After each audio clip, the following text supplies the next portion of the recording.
Halo teman-teman, perkenalkan nama aku Alia Giska dari kelompok 6 dan selamat datang di Indie Talks. Hari ini kita akan membahas tentang musik indie secara overview dan juga membahas tentang musik indie yang berawal dari subculture menjadi mainstream culture nih. Ngomongin musik indie Indonesia, akhir-akhir ini kayaknya kita nggak terlalu asing dengerin Hindia, Fizz, Pamungkas, Ardhito, ataupun Efek Rumah Kaca yang OST-nya selalu terngiang-ngiang kalau kalian suka nonton Mata Najwa tuh. Nah, sebenarnya apa sih musik indie itu? Indie itu apa sih? Anak gunung yang suka gitaran sambil ngopi lihat senja. Kalau bicara indie, kita juga gak bisa melepaskan popular culture sebagai salah satu faktor hadirnya musik indie, teman-teman. John Stroy tahun 2015 dalam bukunya yang berjudul Cultural Theory and Popular Culture mendefinisikan pop culture menjadi 6 definisi nih. Salah satunya adalah budaya pop dapat terlihat sebagai budaya komersial yang diproduksi massal untuk konsumsi massa atau mainstream. Contohnya dalam dunia musik adalah label rekaman komersial, teman-teman. Sedangkan musik indie adalah kebalikan dari musik mainstream nih. Hal itu karena sulitnya memasukkan lagu mereka ke dalam dapur rekaman mainstream, sehingga banyak band-band tersebut menggunakan jalan lain dalam memperkenalkan hasil karya-karyanya ke publik dengan cara indie, yakni singkatan dari independen yang berarti merdeka, berdiri sendiri, berjiwa bebas, dan tidak bergantung. Dulu, musik indie dianggap nggak mainstream loh, karena belum terlalu masifnya promosi dan budaya fans yang terbentuk dalam media sosial. Namun, kalau kita lihat sekarang, perlahan musik indie mengalami mainstreaming dalam pergerakan di industri musik Indonesia. Makanya tuh, kita jadi sering denger lagu-lagu indie genre folk yang khas dilekatkan sama anak gunung ngopi senja gitu deh. Nah, musik indie yang kini popularitasnya menyaingi atau bahkan lebih besar dibanding musik pop yang dinaungi oleh label rekaman komersial merupakan fenomena yang sangat menarik ya. Apalagi sejarahnya musik indie muncul sebagai subculture dan perlawanan terhadap musik pop. Yuk kita bahas bagaimana ceritanya musik indie menjadi budaya mainstream hingga saat ini.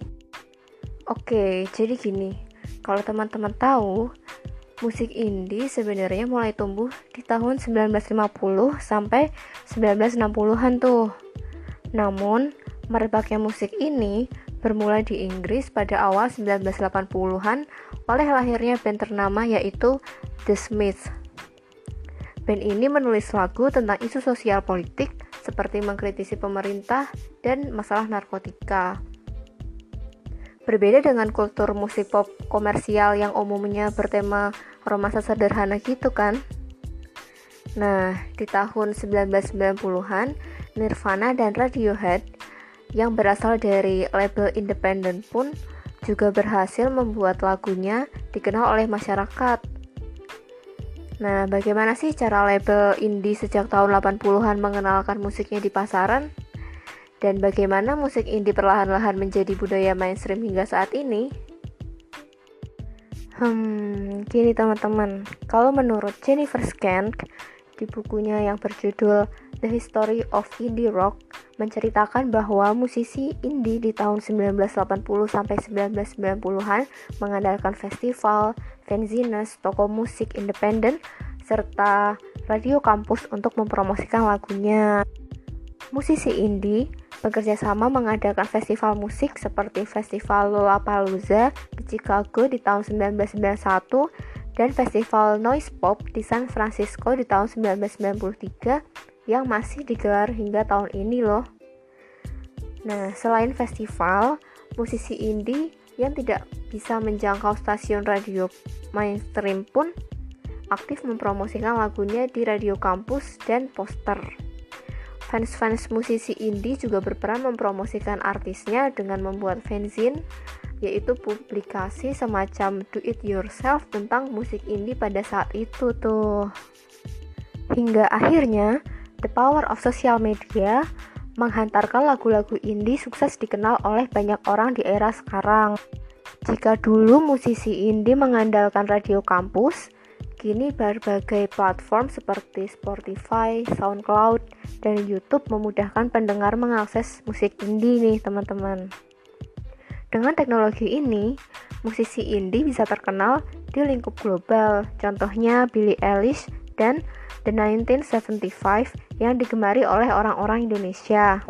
Demikian pula Mocha dan The Sigit, band indie asal Indonesia yang dikenal di luar negeri. Spotify, yang notabene merupakan platform media mainstream, kini memperbolehkan musisi indie untuk mengunggah karyanya langsung ke Spotify tanpa harus melibatkan label rekaman sebagai perantaranya nih teman-teman. Selain itu, fans musik indie kerap membahas lagu-lagu favoritnya di media sosial sehingga menarik penggemar baru lainnya. Kalau dulu fanzines menjadi media untuk menyebarkan informasi tentang musisi indie, kini fans menyebarkannya melalui media sosial, teman-teman. Dengan adanya media sosial, bahkan anak muda masa kini bisa kembali mendengarkan lagu-lagu indie lawas seperti band Mocha, Efek Rumah Kaca, dan Payung Teduh. Oke, dari pemaparan tadi mengenai sejarah hingga transisi musik indie menjadi budaya mainstream, kita bisa melihat peran besar globalisasi dan transnasionalisme yang menjadikan musik indie menjadi budaya mainstream, utamanya pada masa kini kan. Nah, kemajuan teknologi berupa tersedianya media sosial dan platform streaming musik global membuat musik indie bisa tersebar luas di masyarakat dengan mudah.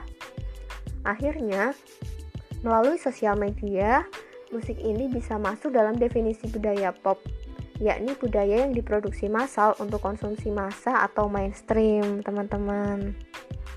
Sekian, terima kasih.